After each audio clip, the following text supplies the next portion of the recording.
I feel sorry for Mr. Drysdale. Well, that poor man might as well be single with his wife gone all the time. He's a lost soul, Jed. I was glad you invited him over for supper last night.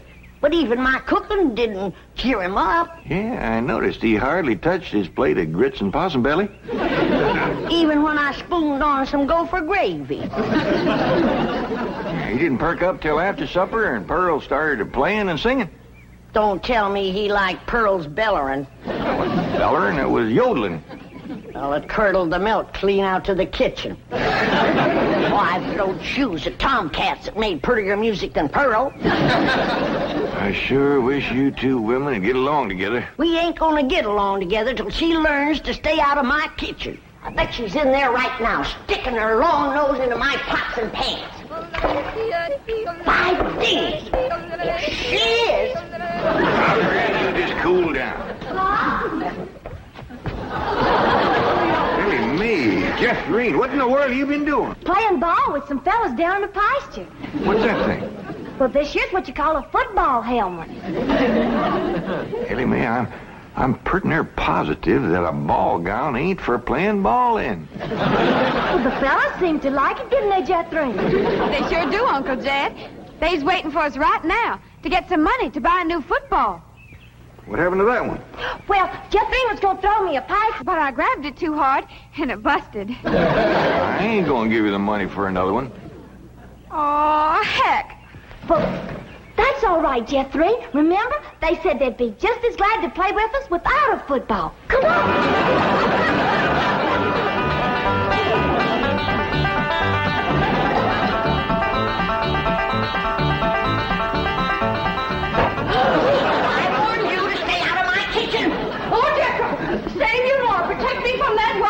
Hold her, Jethro, so I can tackle her. Granny, a thing like that could smart.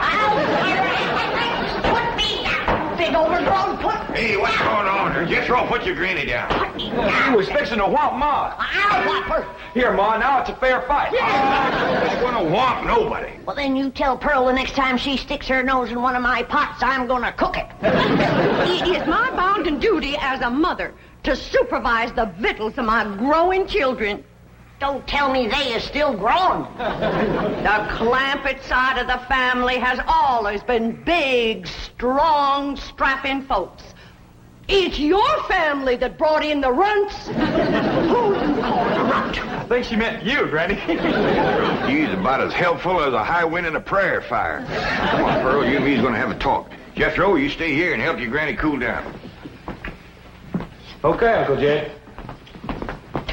Granny, would you rather I held you under the faucet here to cool off, or took you out to the cement pond and ducked you? Try either one and I'll bash you flatter than a gander's arch. Now, Pearl. Cousin Jed, I know just what you're going to say. You're going to say, Pearl, stay out of the kitchen. You're going to say, that's Granny's kitchen and it's none of your business. You're going to say, stay in your room where you belong. That's what you're going to say, ain't it? Ain't nothing like it at all. What I was going to say was, it seems to me that a handsome widow woman in the prime of life ought not to be hiding herself in the back part of the house, working over steaming pots and pans and dipping her playing fingers into soapy water and hoarsening up her beautiful singing voice yelling at Granny. That's what I was going to say. Praise be. Why don't I keep my big mouth shut and just listen? You know, Pearl, you got the gift of making music. And I reckon there ain't nothing these city fellas likes better than that. Really, Jed? Yeah, remember last night Mr. Drysdale was here and you was playing and singing and yodeling for him? Yeah. You brung that poor lonesome man a lot of happiness. Jed, you ain't agreeing in me, are you? I'll give you my word. Remember that song you sung, The Flowers That Bloom in the Spring, Tra-la? Yeah. Well, you had Mr. Drysdale believing it was spring. No. Yeah. While you was still singing, he went, flung open the window, stuck his head out, and started taking deep breaths, just like he was really smelling them flowers. You reckon he liked my yodeling? Pearl, he like to went wild. I reckon them city fellas don't get a chance to hear much yodeling. 'Cause when you throwed your head back and cut loose, it really grabbed a hold of him. It did? He gripped the arms of his chair till his knuckles turned white. Then he commenced to rocking back and forth and moaning like he's under some kind of a spell. And his eyes commenced to circling in his head, and real tears run down his cheeks. Before you got done, he was limp as a dish rag. I had to help him to the door. Uncle Jed, I can't seem to do nothing to cool Granny off. Ain't no need to, Jethro. Your pretty, young, piano-playing Ma has decided not to hide herself away out in the kitchen. That's a good idea, Ma, because Granny, she'd find you and whomp you. Well, we'll see about that. Pearl, you stay out here and practice playing and singing and yodeling. I'll take care of Granny. I wonder if I should have told Uncle Jed that Granny's waiting behind the door with a skillet to whomp the first person that sets foot in her kitchen. I reckon I should have. Jed, I'm sorry. I thought it was Pearl coming in. Granny, you done shortened me. I'll make a poultice for your head right away now, Jed. Right away. I'm telling you, Granny, you don't have to worry no more about Pearl coming in your kitchen. She's going to be spending her time getting herself a husband with her singing and yodeling. Jed, it ain't legal to torture a man into marrying you. You just don't realize the power Pearl's yodeling's got over men. Last night, Mr. Drysdale like to went wild. Pretty near drove me crazy, too. He loved it, Granny. I bet you he's got that yodeling ringing in his ears right now. I can still hear it. An unearthly screeching. Now, Chief, surely it wasn't that bad. Well, I can best describe it as the sound a woman might make if she were having her appendix removed without an anesthetic. Milburn, darling. Margaret, I'm so glad to have you back, dear. What a cunning hat, dear. Is it you? Welcome home, Mrs. Drysdale. Thank you. Milburn, I have the most marvelous news. I'm going to a health farm in Arizona. What? Some women were talking about it on the plane. It's terribly chic, quite expensive, and you don't need any willpower. They just force you to be healthy. The doctors are all deliciously mean. But, Margaret, you are healthy. Every doctor in the United States says you're healthy. But, dear, this is different. They reduce you as well. Margaret, if you want to lose weight, just stay home and we'll have dinner at the Clampetts every night. Now, you can't eat the food, but you won't leave hungry. Because Cousin Pearl will yodel your appetite away. But, Milburn, it's so fashionable to go to a health farm. Oh, Margaret, please stay home and run the place for a while. You have plenty of servants. Yes, but we have no one to manage the place. And with both of us away most of the time, the servants are asleep on the job. Well, just hire a good, efficient housekeeper. Oh, yes, just try and find one. Oh, Margaret, please stay home. All right. That's the way you feel. Miss Hathaway. I'll stay home, just as you wish. That's my darling. Yes, Mrs. Drysdale? Telephone the pharmacy and have all my prescriptions refilled. And call my psychiatrist, my neurologist, my internist, and my osteopath and have them come over. Oh, and I'll need nurses around the clock. I just know the servant problem's going to bring on a nervous breakdown. All right. Go to the health farm. No. My place is at home. Please go to the health farm. All right. If you're sure that's what you want. Oh, I want it. Milburn, I promise to come back a new woman. Goodbye. Just think, Milburn, you'll have a young, glamorous wife. Slim, trim, beautiful. All right. Start looking for a new housekeeper. Won't do any good, Chief. We've been through this with... Mr. Drysdale's office. Who's calling, please? Tell him it's a surprise. Surprise? That's what she says. Milburn Drysdale speaking. What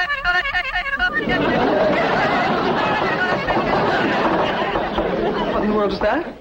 That is Pearl Bodine yodeling. Now, when she comes up for air, tell her I was drafted. Chief, she might be the answer to your housekeeping problem. What? Be nice to her. I'll explain. Hello? Hello? Oh, hello, Mrs. Bodine. How nice to hear your voice again. What are you saying? Mr. Clampett says that Pearl is such an industrious housekeeper that Granny is jealous. She might take over your house and hers and solve both your problems. What about that yodeling? I won't be there. And I defy any servants to sleep on the job with Pearl around. Hello? Hello, Mrs. Bodine. I wonder if I might come over and talk to you for a while. What, talk to me? Well, what about? Well, I think you may be just the woman I've been looking for. Yeah. To take over the running of my house? Well, yes. Come right ahead. Can we say 3 o'clock? Let's say 2. Goodbye.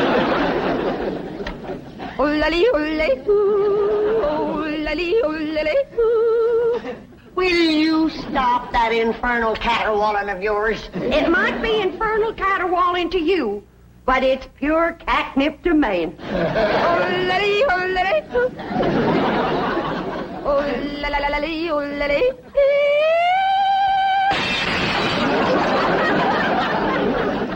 Looky there.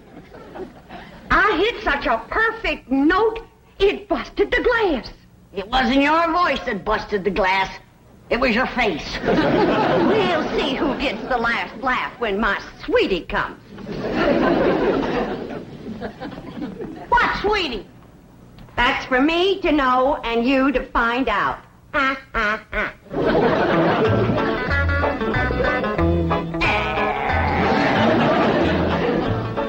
Sure is nice of you to share your soap with Miss Drysdale. Well, with my lye soap, she'll be happy to stay home and do her housework. Hey, most powerful batch of soap that you ever made. Just a breeze blowing it back on me on the way over here has got me crying. I make a big soap to do a big job.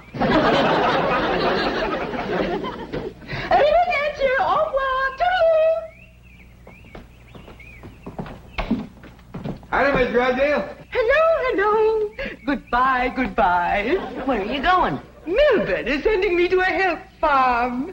Martin, are we loaded? Yes, ma'am. Well, let's fly. Just a minute, Miss Drysdale. Granny and me brung you something. Yeah, honey. Take a good whiff of this. How nice of you. Tell the gardener to spade it in around the rose bushes. Toodaloo. Oh, just a minute, ma'am. Granny and me'd like to talk to you. I haven't time. The sooner I go, the sooner Melbourne will have his new wife. Did you say new wife? Completely new. Young, glamorous, slim, trim, and beautiful. Oh, Martin, did we pack my medicine?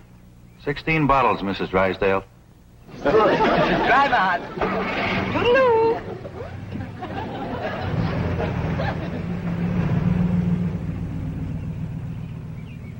How could a woman be so cheerful about her husband getting a younger wife? You heard her. She's loaded. Yeah, both of them sued to the gills. Who do you reckon is the woman that busted them up?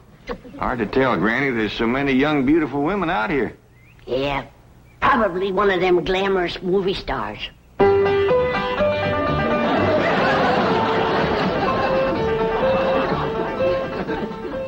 Hey, Ma. You sure are all fancied up. Do I look like one of them glamorous movie stars? Yeah, by golly, you do. Which one? Milton Sills. Go on and get out of here. Now, listen. You find your sister Jethrine and your cousin Ellie Mae and tell them to start practicing to be bridesmaids for my wedding. Are you getting married, Ma? Well, it ain't official yet, but I sure got him anxious. Get going.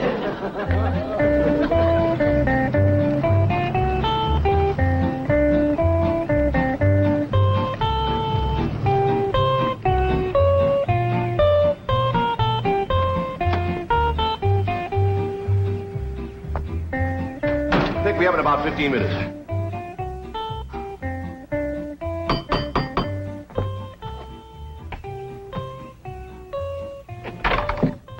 Oh, Mrs. Bodine. Why, Mr. Drysdale, you are anxious. If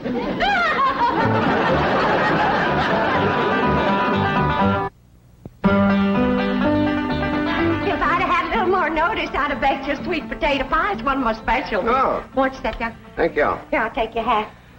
Yes, sir, I just love to cook, and I love to sew, and I love to keep house. Yes, I've heard you're an exceptional housekeeper. But I ain't one of them fussy ones. No, sir, not me. I say a man's home is his castle, and it is the duty of a woman to make him comfortable. Oh. Here we go. Yes, a man works hard all day. And when he gets home, he has a right to enjoy himself. Take off his shoes and relax. And listen to some soothing music to calm his jangled nerves. Please, Mrs. Bodine, not like that. Mr. Drysdale, I've got to ask you to keep a grip on yourself. We're all alone in the house. If you want me to keep a grip on myself, I must ask you not to play or sing or yodel. I understand. Kind of makes you go all to pieces. Yes, it does. Well, you come on back, and you sit down. Why, Mr. Drysdale, you're perspiring. Why, you got to get relaxed. Well, please. A man can't say what's on his mind unless he's resting easy. Land sakes. And with that tie and collar choking you, it's a wonder you can talk at all. Oh, Mrs. Bodine, I'll be all right. Really, I will. Mr. Drysdale, you got a hole in your stocking. Oh, it's nothing to be ashamed of. When a man ain't got a woman around to care for him, them things is bound to happen.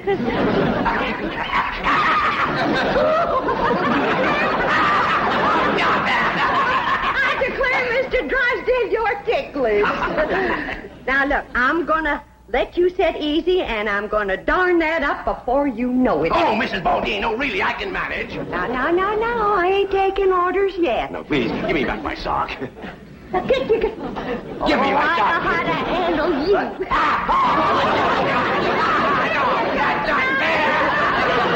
Uncle Jed, Granny, Ma's gonna get married. What? Oh, too. Well, she wouldn't tell me, but she was expecting him any minute. I reckon he's inside right now.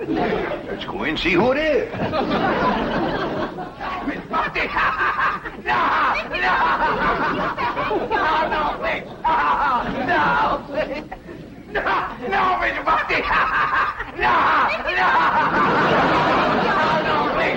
Mr. Drysdale. I reckon Pearl is a young, beautiful woman that busted up his marriage. What? It's been her singing and yodeling that drove him to it. Mr. Drysdale. Mr. Clappett, it was just, your cousin and I were... Oh, no, we weren't. Jethro, leave the room. Leave the house. Did you have to come back right now? We was just going great. Pearl, what's the matter with you? Man crazy, always was. Mr. Drysdale, get yourself decent. I'll be back to talk to you.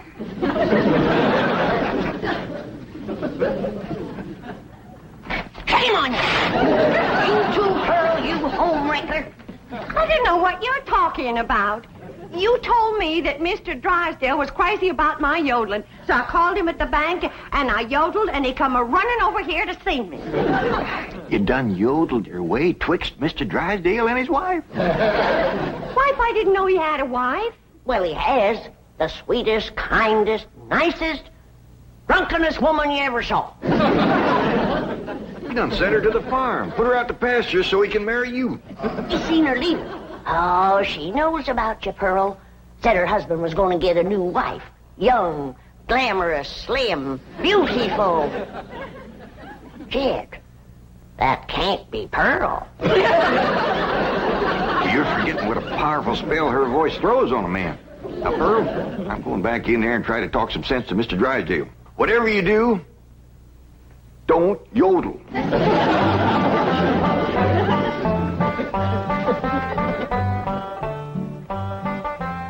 Oh, Mr. Clappett, I'm terribly embarrassed about the picture we must have presented when you came in, but I assure you I wasn't at fault. Yes, your cousin Pearl is one of the most... Yeah, my cousin Pearl admitted that she called you on the telephone and stirred you up. But she didn't know you were going to send your wife away to make room for her. Oh, but I didn't. In the first place, my wife is never home. Second place, if she does come home, there's still plenty of room for both of them. Mr. Drysdale, I hear tell that you folks out here behaves mighty different than we's used to. I know you're carrying a heavy load on account of your wife. But I just can't let my cousin Pearl get mixed up in any kind of goings-on like that. Well, then, if I can't have Pearl, can I have Granny?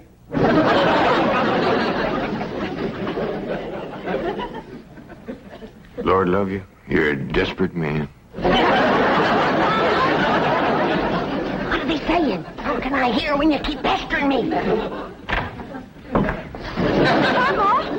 Oh!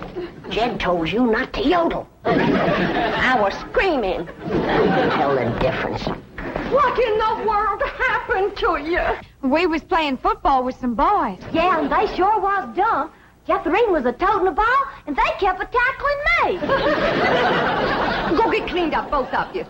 But Jethro says you want us to be bridesmaids at your wedding. Yeah, who you marrying, Aunt Pearl? What's his name, Ma? Puddin' and Tame. Ask me again and I'll tell you the same. Now, get upstairs. That's a funny name, Puddin' and Tame. Oh, Ma don't care. She once said she'd marry Humpty Dumpty. Well, I like Jethro Tame better than Jethro Dumpty. That poor man in there is so sick of his drinking wife, he is wanting to marry either one of you two. Last one in is an old maid. Ready? We's trying to save the marriage, not bust it up, and I think I got an idea that'll do it. Now, I want you two to wait in the kitchen, and when I bring Mr. Drysdale in, I want the two of you. Yes, sir, Mr. Drysdale. Both them fine, hard-working, good-cooking, housekeeping women is in the kitchen there. All you have to do is go in there and take your pick. Oh, this is marvelous of you. Nobody knows. Oh, no.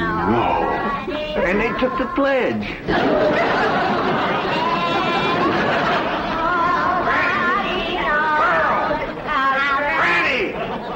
Well, look who's here. It's old Jed himself. And there's Snoopy, baby. You fellas want to dance? Come on, let's have a little dance. Come on now. You can't dance with her. Why not? That's all downhill. Take your pick now, Mr. Drysdale, while I can still walk over to your house. Oh, he's gonna pick me. Ain't you, sweetie Milby? Oh, no, he ain't. He's gonna take me, ain't he? Listen, you get your banker grabbing hands off of him. Will you shove it, fella? Will you shove it, huh? I'll show you. Shove it there.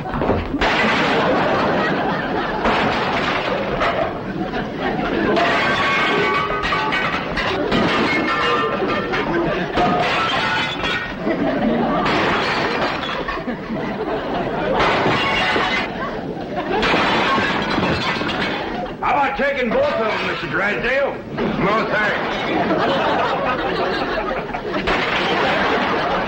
You done it, girl. Bless you both. Pearl, you were just great. So was you, Granny, darling. Together, you saved that man's home and you saved his marriage. Now, don't it give you a good feeling? Yeah. Well, I'm kind of winded. I think I'll go upstairs and rest. Call me when lunch is ready, Granny. Oh, now, just a minute, Pearl, honey. We got a lot of mess to clean up here. Granny, darling, you give me strict orders to stay out of your kitchen. Remember? Why, you low down. No. Here we go again.